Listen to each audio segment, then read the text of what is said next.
Squaresoft's foray into the CD-based era was a veritable success. Final Fantasy VII shattered sales records on both coasts, selling an astounding 2.3 million copies within 3 days of its Japanese release, and an additional 330,000 later that year in America. For the first time ever, Final Fantasy was a mainstream fixture in the gaming world. VII's departure from the series' signature conventions was originally perceived as risque. The game skated between elements of the past and present with adventurous new changes in system mechanics and story direction. In the end, those very tweaks were paramount to VII's success. When Square knew it had a hit on its hands, the company began production on number VIII the very same year, during VII's localization in the US. The series had to evolve even further, like no other in the franchise.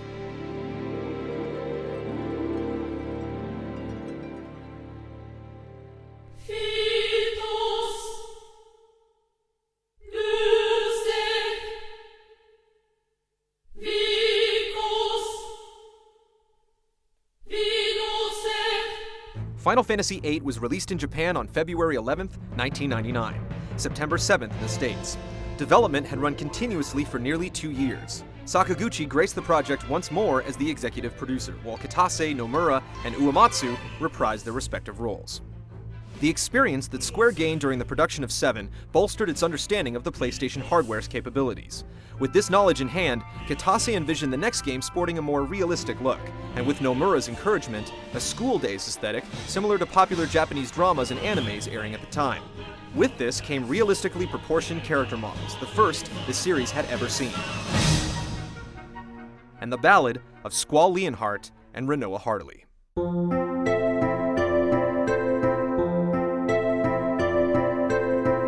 Final Fantasies typically put you in the company of rogues, rebels, and mercenaries, but VIII established players as one of the trainees of Balam Garden, a military academy managed by the watchful eye of Headmaster Cid.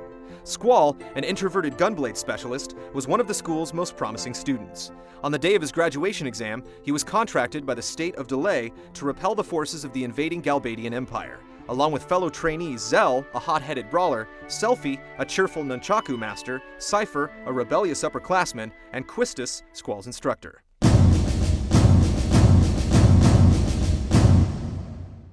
Squall's Galbadian encounter was the first of many.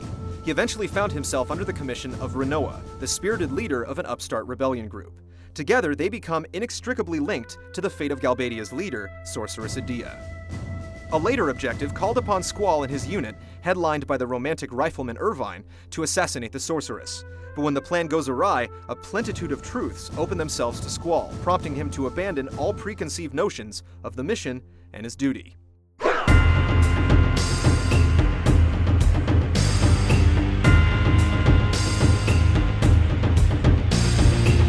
A sorceress from the future, Ultimisia, was revealed as the true culprit, manipulating time itself in a bid to unite her dimension with the past.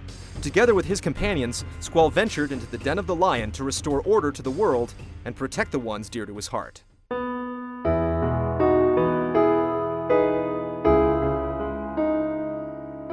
Final Fantasy VIII made bold new strokes in story and narration. The theme of love had always played a part in side stories prior, but for the first time, it was brought into the foreground as the main motivator for the protagonist's actions. It was, for all intents and purposes, a love story, with its cast of characters taking respective roles amid webs of tangled relationships. It was also the first Final Fantasy that delved into different frames of mind, from the internal narrative of Squall's thoughts to a side quest set in a completely different place and time. The realistic tone was made immediately clear by the opening score, an orchestral piece accompanied by a Latin choir and breathtaking full-motion video.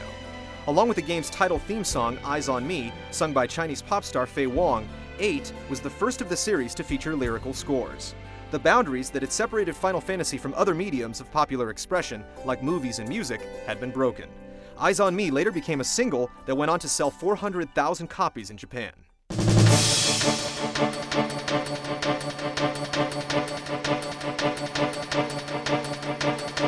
One of Squall's first outings pitted him against the fiery Ifrit, who wasn't known as a summon or esper, but as a GF, or guardian force.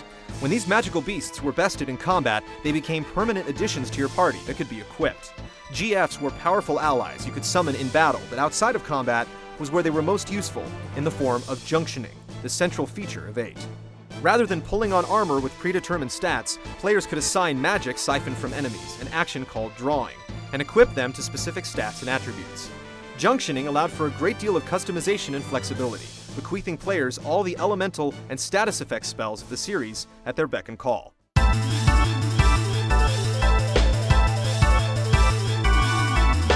Apart from the radical changes in magic and summons, the combat structure, for the most part, resembled the three-man active time battles from VII. Each of the characters' limit breaks, however, shed VII's limit bar and returned to the rare desperation moves from Final Fantasy VI. Squall, like Cyan before him, pulled off a series of blade strikes timed by the R1 trigger, while Zell utilized the spiritual successor of Sabin's blitz attacks. Weapons were no longer bought, but upgraded, which took various parts collected in battle and used them in a crafting process. In addition, cars, trains, and shuttles comprised a large number of transportation options, although airships, flying fortresses, and the ubiquitous chocobo also made appearances. The chocobo was also featured in a minigame tie-in using the Pocket Station. The code to power it still exists in the North American release, but the peripheral never made it across the Pacific. One of Final Fantasy VIII's biggest side features was Triple Triad, a robust minigame that took place on a grid with numbered cards. Though not necessary, it was an interesting and rich diversion that awarded players persistent enough to play it. Determined card sharks could net Squall's legendary weapon, the Lionheart, with enough diligence.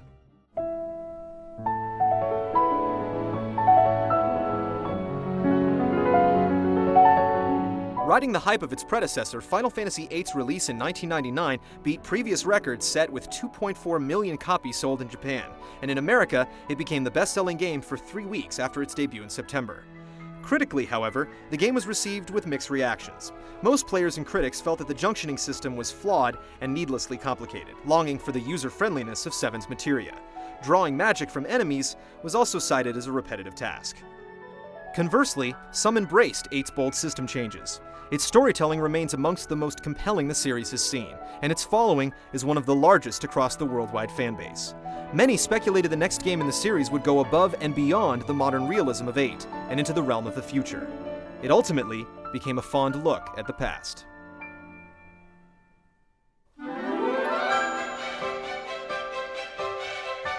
As the last Final Fantasy on the original PlayStation, Sakaguchi wanted it to be an adequate reflection on the series thus far. The concept they would end up using wasn't originally intended to be a part of the core franchise. While its early development began alongside VIII, the plan was to release the game as an addendum so as not to conflict with the newer futuristic direction the series was heading for. In 1999, it was announced that the yet untitled project would indeed receive a Roman numeral. It was slated to come out in early 2000, but Square's biggest competitor, Enix, had just finished Dragon Quest VII. Square delayed its latest efforts several months to avoid a simultaneous release. They used the time for another marketing push of action figures and Coca-Cola commercials. These showed its next Final Fantasy would be both a striking departure and a faithful homage to the 8 games that preceded it.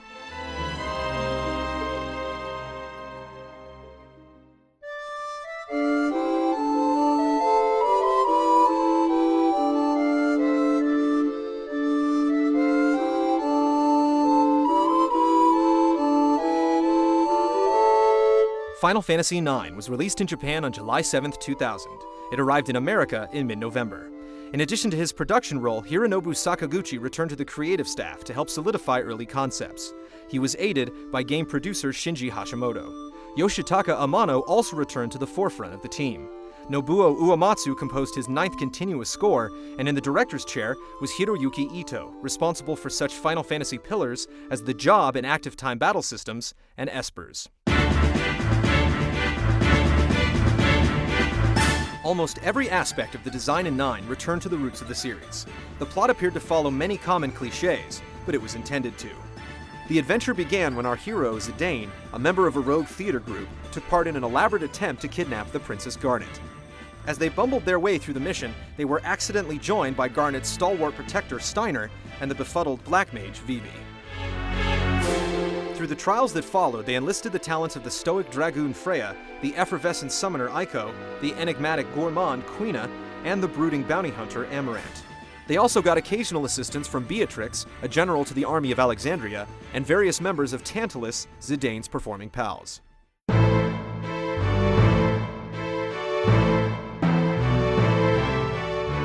Cid got promoted to a royal position in 9 as the regent and ruler of Lindblum. He appeared to the party in Oglop form after being cursed by his wife Hilda. Cid revealed he was the one who ordered Tantalus to kidnap the princess to protect her from the unexplained actions of her mother, Queen Braun. The squad engineer helped the party board the Blue Narcissus when both of their airships barely made it back to the ground in one piece. The team took back the skies on Cid's latest invention, the Hildegard III, and even stole the enemy's craft, the Invincible. They also traveled by air trolley and even underground spider in 2 ancient transit systems called the Gargan and Fossil Rue.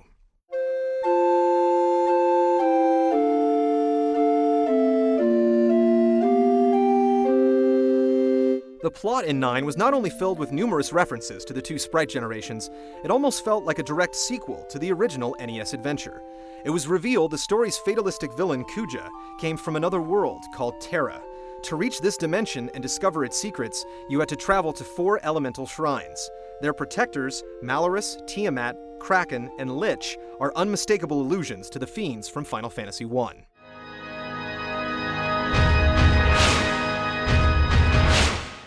Even the time-traveling antagonist from the first game made a comeback, as a Darth Vader-esque Garland was unmasked as the architect of the world's demise. His dreamlike realm was called Pandemonium, which was the Emperor's end zone in Final Fantasy II. Crystals also returned, and their themes were fused with the series' first mention of Gaia as the name of the planet.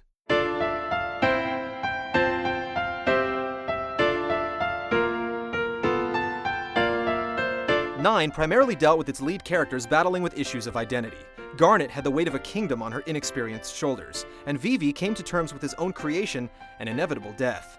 Even Kuja wrestles with intense feelings of powerlessness.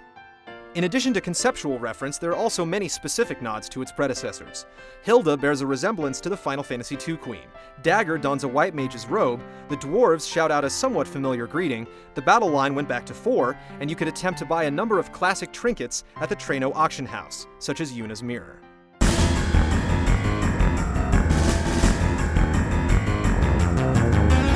The ability system in 9 was considerably streamlined in comparison to the complexities of 8, and reflected the systems Ito had previously implemented.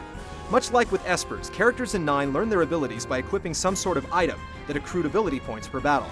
Once the skills were learned, the item could be swapped out and the character would still be able to use the ability. Any equipment slot now had the capacity to teach these talents, and they became usable by the character the moment the item was assigned. Items taught different characters varied abilities. Much like Final Fantasy IV, each hero in 9 was clearly intended for a particular job. Their personal traits reflected these roles. Some were shared by multiple characters, and some were unique. In addition, not all the abilities could be active at once, allowing the player to be more or less effective by assembling the proper combination of attributes for each upcoming task.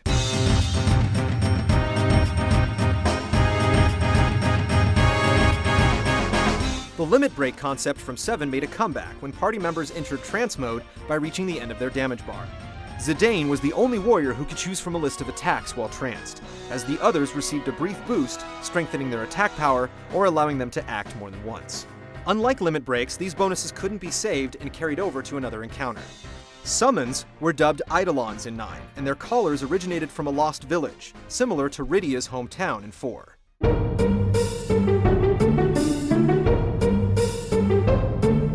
Replicating 8's grid-based card diversion, 9 let you challenge multiple characters to a bout of Tetramaster.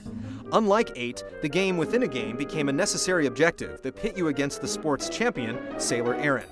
After you became the new Tetramaster, Aaron was revealed as the pilot of your first airship.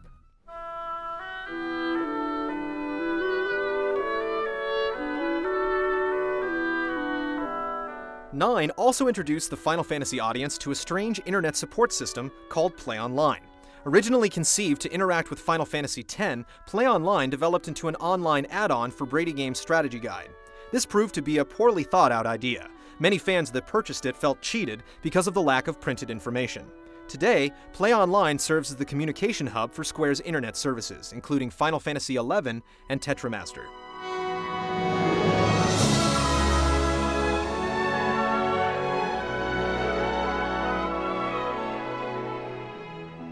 Although 9 received critical acclaim, it was faced with mixed feelings from fans. While elder players looked upon it with warm nostalgia, the younger set simply didn't get it. Nevertheless, Sakaguchi has stated several times that Final Fantasy IX is his personal favorite.